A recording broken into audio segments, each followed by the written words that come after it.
সকলকে অবাক করে দিয়ে অহনাকে ক্ষমা করে আশীর্বাদ করলো দুর্গাদেবী। হ্যাঁ বন্ধুরা, আমরা এমন চমকে দেখতে চলেছি বড়লোক ঘরের ছোট বউ ধারাবাহিকের পরবর্তী পর্বে। তোমরা যারা এই চ্যানেলটিতে নতুন আছো তারা কিন্তু অবশ্যই এই চ্যানেলটি সাবস্ক্রাইব করতে ভুলো না। তো চলো বিস্তারিত জেনে আসি। অহনা বাড়িতে আসায় এতে করে ক্ষিপ্ত হয়ে যায় পল্টু।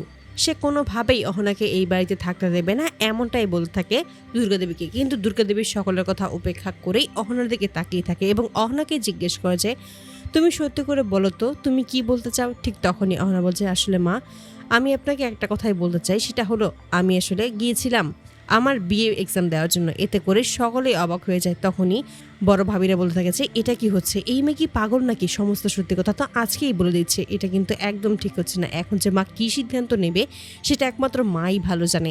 এই মেয়ের মধ্যে কোনো ভয় নেই, এই মেয়ে যে কী করবে কিছুই বুঝতে পারছি না। অপরদিকে এই একই কথা ভাবতে থাকে অর্জুন আর বলে যে অহনা এটা কী করছে, এখনই কি সমস্ত সত্যি কথা জানিয়ে দেওয়ার খুব প্রয়োজন ছিল। এতে করে সকলেই অবাক হয়েছে। পল্টু বলছে, কি বলছো তুমি, তার মানে তুমি সেখানে এক্সাম দিতে গিয়েছিলে, তুমি এক্সাম দিয়ে কী বা করবে।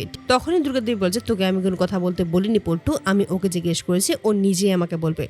অহনা বলো তুমি তারপর কি হয়েছে। ঠিক তখনই বলছে, মা আসলে আমি আপনাদের কাউকে মিথ্যা কথা বলতে চাইনি, কিন্তু আপনাদেরকে সত্যি কথা বললে আপনারা কখনোই আমাকে এই বাড়ি থেকে চলে যেতে দিতেন না, এই জন্যই আমি এই কাজটা করেছি, আমাকে ক্ষমা করে দেবেন।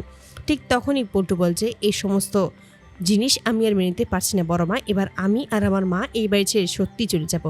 তখনই অহনা বলছে, আমি আসলে বুঝতেই পারছি না পল্টু দাদা, আমার সাথে আমার এক্সাম দেওয়ার সাথে আপনাদের এই বাড়ি থেকে চলে যাওয়ার কিসের সম্পর্ক রয়েছে। আমি তো সেটার কোনো কিছুই বুঝতে পারছি না, আপনারা কেন এরকমটা বলছেন। আমি কিন্তু কখনোই চাইনি যে আপনারা এই বাড়ি ছেড়ে চলে যান, আর আমার এক্সামে দেওয়ার জন্য আপনাদের কিসের সমস্যা হয়েছে। ঠিক তখনই পল্টু বলছে, এত কথা তোমাকে জানতে হবে না। পিসি তখন বলেছে, তোমার সাহস কী করে হলো, তুমি মিথ্যে কথা বলে নিজের এক্সাম দেওয়ার জন্য চলে গিয়েছিলে, এটা তুমি একদম ঠিক করনি। তুমি তো আগে থেকেই জানতে যে এই বাড়িতে বিয়ে হওয়ার পর কোনো পড়াশোনা করা যাবে না এবং তোমার এক্সামও দিতে তুমি পারবে না, তবুও তুমি এরকম একটা কাজ করেছো। এতে করে দুর্গাদেবী তখন বলেছে, যা হয়েছে সেটা সমস্ত কিছু ভুল বোঝাবুঝি হয়েছে, তবে তোমাকে একটা কথা বলি, এই সমস্ত কিছু যেন আর না হয়। আর তুমি পরীক্ষার কথাও কিন্তু কখনোই মনে আনবে না, আর মাথায়ও আনবে না। এতে করে অহনা বলছে, বেশ মা, আমি আর কোনো কিছু কখনোই বলবো না। তখনই দুর্গাদেবী বলেছে, বেশ তাহলে এখন তুমি যাও। এতে করেই তখন অহনা বলছে, মা সত্যি আপনি আমাকে ক্ষমা করে দিয়েছেন। ঠিক তখনই দুর্গাদেবী বলছে, এক কথা আমাকে বারবার করে বলাবে না, আমি এক কথা বারবার করে বলা পছন্দ করি না, তাই তোমাকে যা বলছে তুমি সেটাই করো। এতে করে সকলেই খুশি হয়ে যায়। তিন ভাবি এসে তখন অহনাকে জড়িয়ে ধরে আর বলছে, অবশেষে মা তোমাকে ক্ষমা করে দিয়েছে। তো বন্ধুরা, তোমরা কি চাও যেন এবার এভাবেই সকলের সামনে যেন সবাইকে অবাক করে অহনাকে ক্ষমা করে দেয় দুর্গাদেবী? অবশ্যই তোমরা তোমাদের মতামত কমেন্ট বক্সে জানাতে ভুলবে না। ধন্যবাদ।